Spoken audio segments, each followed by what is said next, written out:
kita akan jelaskan sebentar ketika kita akan balik ke kota Mekah. Pada tahun ke-8 Hijriah terjadi peperangan yang namanya Perang Hunain. Dan kelanjutan daripada Perang Hunain terjadi namanya Perang Taif. Tapi nanti kita akan ceritakan. Dan singkatnya, pada masa itu Nabi SAW setelah melakukan peperangan Hunain, orang-orang Taif di kalangan Nabi SAW mereka lari meninggalkan Hunain dan masuk ke kota Taif.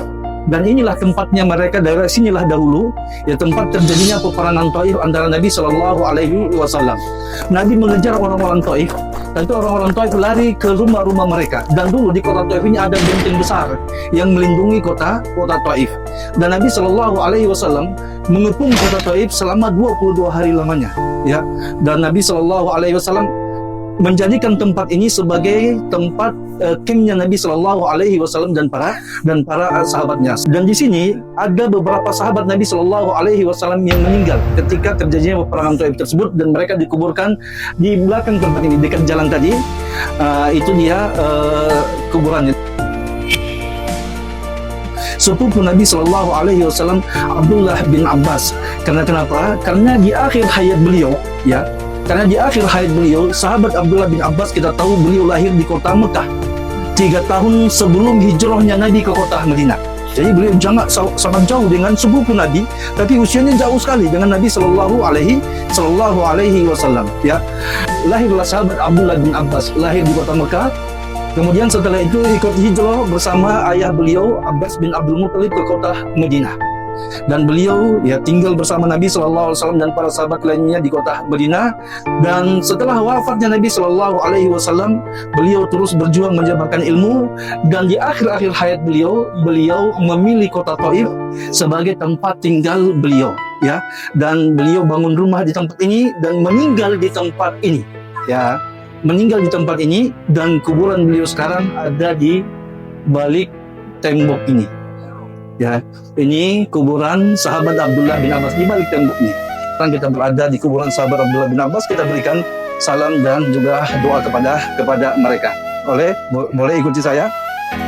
Assalamualaikum ya ahlad diyar minal muslimina wal mu'minin, wa inna insyaallah bikum lahiqun.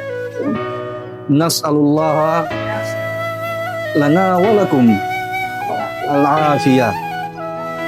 Ini penghuni kuburan minal muslimina wal mu'minin, dari orang-orang muslim dan orang-orang mukmin, orang-orang yang beriman.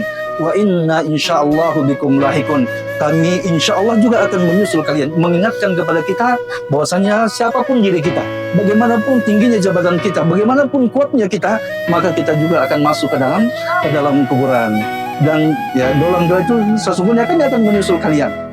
Kami, kata Nabi SAW, meminta kepada Allah keselamatan buat kalian dan juga buat kami yang masih hidup. Jadi ini dia fungsi daripada ziarah kubur. Kawan dan puan yang dirahmati Allah Subhanahu Wa Taala, manfaat ziarah kubur kembali kepada 2 perkara. Tujuannya adalah untuk mendapatkan manfaat bagi orang yang berziarah dengan mengingat kematian. Perbanyaklah kalian untuk banyak mengingat kematian.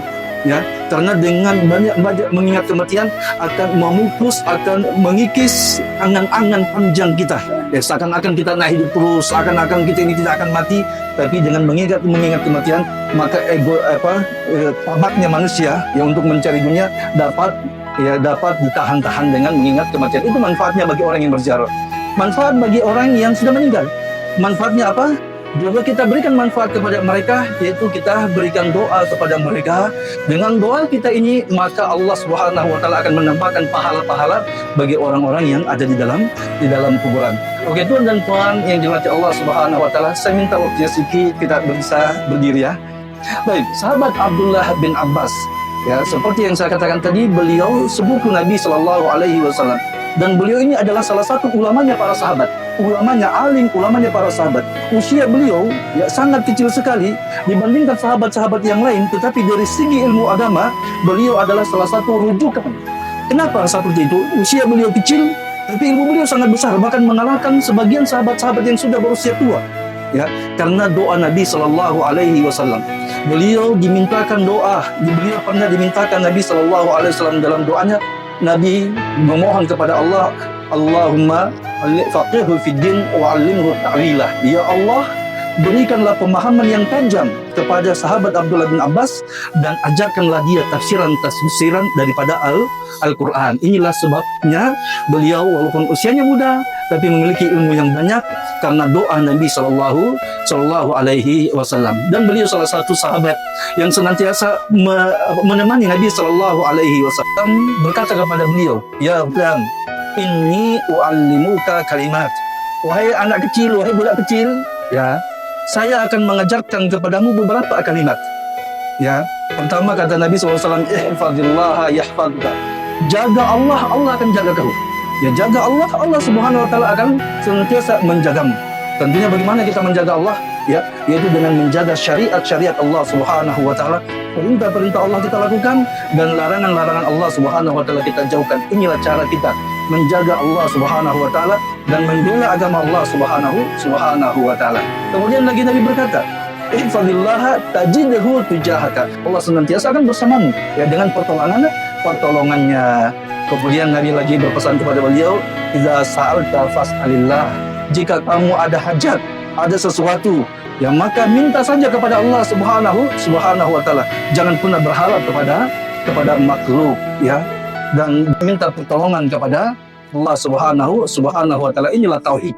Ya, ini adalah inti ajaran daripada agama Nabi Sallallahu Alaihi Wasallam, agama Islam, yaitu kita menggantungkan hati kita segala hal, ya, hanya kepada Allah Subhanahu Wa Taala. Dalam sholat kita baca doa iftitah. Entahlah kalau di Singapura, kalau ya yang diajarkan di Indonesia, inna sholati wa nusuki wa mahyaya wa mamati lillahi rabbil alamin. Sesungguhnya bukan untuk Allah, semuanya milik Allah Subhanahu Wa Taala.